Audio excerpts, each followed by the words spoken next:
The other thing we get caught up in a bit too much during our transition phase especially is hair typing. Hair typing, if you're not familiar with it, there was a stylist, a celebrity stylist, who invented terms for hair texture. One being the straightest, of course, and the last number 4 being the nappiest, of course. So everyone bought into this and decided that hair types 1, 2, and 3 were the good hair, and hair type 4 was the bad hair. That's the hair that I've got, and that's probably the hair that you've got too.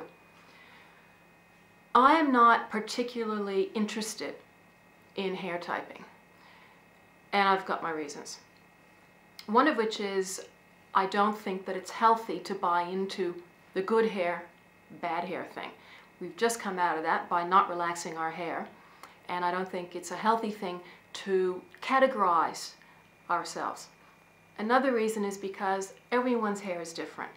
My hair might look a little bit like yours, but it's not yours. It's different. The sister over there might look a little bit like your hair. It's not your hair. Your hair is different. Our hair is unique, and that's what makes it special. Every curl, coil, strand, ZUS on your hair is unique. Every follicle on your head is unique. So the way your hair is put together is nothing like the way her hair is put together or the way her hair is put together. Your hair is your own hair. We have similarities with her and with you. I have similarities with you. But similarities don't make identical hair. My hair might be the same in texture, but a different density. It might be a different density, but the same feeling. I might have flatter strands, you have rounder strands, and the combinations on one head are infinite.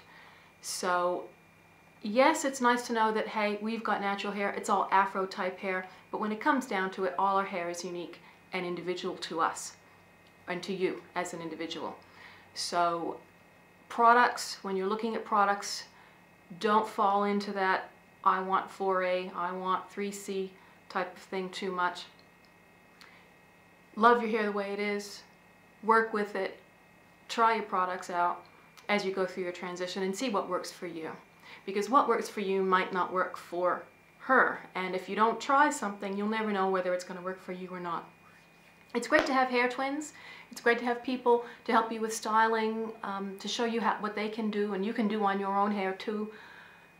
It's great to have friends, and it's great to have people to give you advice and swap products and give it a try. That's all the fun. That's all part of the fun of getting to know your new hair. But don't get too caught up in the hair typing, and don't get too caught up in separating yourself from your friends because their hair might be, and I'm going to say it, a better grade than yours, because there's no such thing. And we need to get out of that mindset. And that's what I mean about transitioning in here as well as out here, because in here is where all the thoughts come from, and in here is where you're going to succeed or fail at transitioning. So make sure, catch yourself, just think a little bit before you start looking at magazines and looking at Killies and saying, I don't like that kind of hair, and you don't have that kind of hair. Just think, because you could be setting yourself up for a bit of disappointment that is completely unavoidable. Enjoy your hair the way it is. It's beautiful the way it is. Have fun, experiment, don't go overboard, just like with anything. And if you get caught, you get stuck, get online and have a look, do a search, and find out what products best suit you. Don't let other people tell you that your hair isn't good enough, or isn't a good grade enough, or you're too dark, or your forehead is too high, or your head is too big to go natural. It's all bunk. You were born with that head of hair for a reason, because it suits you, because it's you. There's nothing wrong with changing it up, trying some different styles, but there's nothing bad about your hair. It's what you were born with, and you were born with it because it goes with you, because it's part of you. So I find that a really, really big hurdle to jump when you first start transitioning and you start seeing yourself with these little nappy things coming out and these little things here, and you're thinking, oh, I need to get the relaxer out and I need to straighten it. People start pointing and people start making their opinions known, and people say you'll never get a job, and people say you'll never get a man, and people say you're never going to have any friends, and you can't go to my wedding unless you straighten. I've heard it all.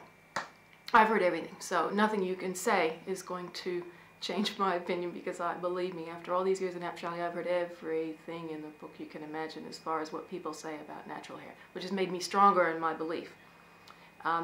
So without lecturing you too much, I'm going to let you get back to your hair, and hopefully I will be back soon with another video with some practical things and some product things too, because we all know that products are kind of important to us.